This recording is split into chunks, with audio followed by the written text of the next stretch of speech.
अब और भी बढ़िया हो जाएगा क्योंकि अब मैं आ गया हूं। मैं आपके बीच में ऐसी कोई माथा फोड़ी की बात नहीं करूंगा जिससे दिमाग पे लोड पड़े। आप सब थोड़ा मस्ती के मूड में आ जाओ। भगवान कसम, मैं कोरोना काल के बाद इतने सारे जिंदा आदमी पहली बार देख रहा हूं। बस आप थोड़ा आनंद के मूड में आ जाओ क्योंकि किसी ने कहा है, ये किसने कहा मेरे को आज दिन तक मालूम नहीं चला, पर किसी ने कहा है कि जो मस्त रहता है वो कभी स्वर्ग में नहीं जाता, बल्कि जहां जाता है वहीं स्वर्ग बना देता है। तो मैं आपकी महफिल को स्वर्ग बनाने की कोशिश करता हूं। देखो मैं आपको बताऊं, इतने कलाकार आए, सबने आपको हंसाया। पहला आया, दूसरा आया, फिर तीसरा आया, अब फिर लास्ट में मेरे से कहते हैं कि अब तू हंसा। अब मेरी हालत क्या है भाई साहब, गन्ने की मशीन में आपने कभी गन्ना देखा होगा। वो पहले गन्ना वाला क्या है, एक बार गन्ने को ठूसता है, फिर थोड़ा सा रस निकलता है, फिर उसको दो लड़ी करके फिर ठूसता है, फिर उसमें से रस निकालता है, फिर चार लड़ी करता है, फिर रस निकालता है, फिर उसके जब थूथड़े हो जाते हैं तब उसमें एक नींबू फंसाता है और नींबू फंसा के फिर रस निकालता है। तो भगवान कसम अब मैं नींबू फंसा के ही रस निकालूंगा। बस आप मूड में आ जाओ। आप बहुत बढ़िया एंकरिंग कर रही हो। भगवान कसम इतना क्रीम पाउडर लगा के आई है, मेरा तो कैरम बोर्ड खेलने का मन कर रहा है। देखो आपके नाम से कितना खुश होती है, और खुश होना भी चाहिए। इश्क में इतने कुएं हैं मुझे मालूम न था। इस पे आनंद आएगा कि इश्क में इतने कुएं हैं। ये जो लोग खड़े हुए हैं, आपसे निवेदन है, भगवान ने आपको खड़े रहने के लिए पांव दिए हैं तो टिकाने के लिए भी कुछ न कुछ दिया ही होगा।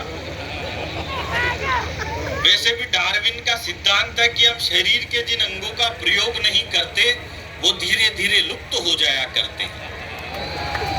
और सुनना मैडम कि इश्क में इतने कुएं हैं मुझे मालूम न था, तेरी उल्फत में धुएं हैं। और ये कहा जा रहा है भाई, वेयर आर यू गोइंग, जाओ पर थोड़ी फेयर एंड लवली भी लगाया करो। इसको क्या है, किसी भी प्रोग्राम में लाने से पहले 1 घंटा साबुन से धोना पड़ेगा और फिर 2 घंटे उस साबुन को धोना पड़ेगा जिससे इसको धोया था। इश्क में इतने कुएं हैं मुझे मालूम न था, तेरी उल्फत में धुएं हैं मुझे मालूम न था, और मैं तेरे कंधे पे सर रख के शाम बैठा था, तेरी जुल्फों में जुएं हैं। देखो ताली बजानी है तो एक बार पूरा पांडाल दोनों हाथ ऊपर उठा के बजाओ। लगना चाहिए कि गंगा के घाट पर प्रोग्राम हो रहा है। भगवान कसम में भाई साहब बहुत इंटेलिजेंट आदमी हूँ। मेरे जितना दिमागदार आदमी आपको पूरी दुनिया में कहीं भी नहीं मिलेगा। अभी पिछले दिनों एक अंग्रेज मिल गया मेरे को। अंग्रेज मुझसे बोला तेरे को इंग्लिश आती है? मैंने कहा यस। बोला कितनी? मैंने कहा बस। हालांकि इंग्लिश ज्यादा हार्ड नहीं होती, बस उसमें थोड़ा सा पानी ज्यादा मिलाना पड़ता है, फिर उसके बाद वो भी सॉफ्ट हो जाती है। अंग्रेज बोला तेरे को इंग्लिश आती है? अरे मैंने कहा आती है नहीं आती तो पूछ तो सही। बोला इंग्लिश आती है तो एक काम कर, वो जो लड़की साइड में खड़ी है उसको इंग्लिश में यहाँ बुलाओ। अब इतनी सी तो मेरे को आती थी, मैंने कह दिया बेबी प्लीज कम हियर। लड़की आ गई और बगल में खड़ी हो गई, लेकिन अंग्रेज भी पट्टा 1.5 शाना। बोला अब इसको इंग्लिश में वापस वहीं भेज। अब ये वाली भाई साहब मेरे को नहीं आती, लेकिन मैं भी इंटेलिजेंट आदमी। भगवान कसम में वहीं पे गया जहां से लड़की आई थी, वहां जाके फिर बोल दिया बेबी प्लीज कम हियर। बहुत सारों को तो मेरी बात कल समझ में आएगी। देखो आई है ना तो आपकी आगी। एक बार हाथ खड़े करो, किस किस के आई? अब लग रहा है ना गंगा के घाट पे प्रोग्राम हो रहा है। मैं तो एक दिन एक दुकान पे चल गया, मैंने दुकानदार से कहा, मैंने कहा किलो चावल दो। बोला काई में लेके जाएगा? अरे मैंने कहा थैला लेके आया हूँ, इसमें लेके जाऊंगा। उसने 5 किलो चावल थैले में डाल दिए। मैंने कहा एक काम करो 5 किलो गेहूं भी दो। वो बोला ये किस में लेके जाएगा? अरे मैंने कहा इस थैले में मिक्स कर दे, मेरी लुगाई फिर ये बीड़ती रहेगी, तेरे को काई बात की टेंशन है? उसने दोनों एक में मिक्स कर दिए। मैंने कहा 5 किलो बाजरा भी दे। वो बोला ये किस में लेके जाएगा? अरे मैंने कहा इसी में मिक्स कर दे, लुगाई फिर ये बीड़ती रहेगी, तेरे को काई बात की टेंशन है? अब उसने तीनों एक में मिक्स कर दिए। अब मैं जैसे ही थैला उठा के जाने लगा तो बोला भाई साहब पेमेंट। मैंने कहा पेमेंट अगले साल। बोला मैं उधारी में धंधा नहीं करता। मैंने कहा नहीं करता तो तेरा माल वापिस पकड़, अपने को काई बात की टेंशन है यार?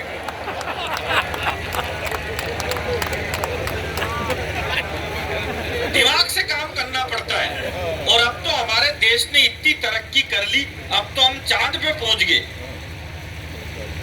इसके पहले भी हमने ट्राई किया था, तो हम चांद पे जाने से 2 किलोमीटर से चूक गए थे।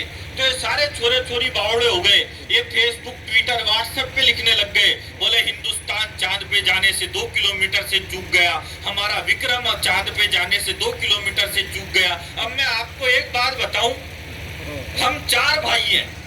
जो मेरा सबसे बड़ा भाई है वो एमकॉम पास है और वो बेरोजगार है। जो मेरा दूसरा भाई है वो एमबीए पास है और वो भी बेरोजगार है। और जो तीसरा है वो एमए है, जो कोई भी कर लेता है, वो भी बेरोजगार है। और जो चौथा है वो मैं हूं। मैं केवल 5वीं पास हूं। और मैं हिंदुस्तान के हंसी के सबसे बड़े show the great Indian laughter challenge का विजेता हूं।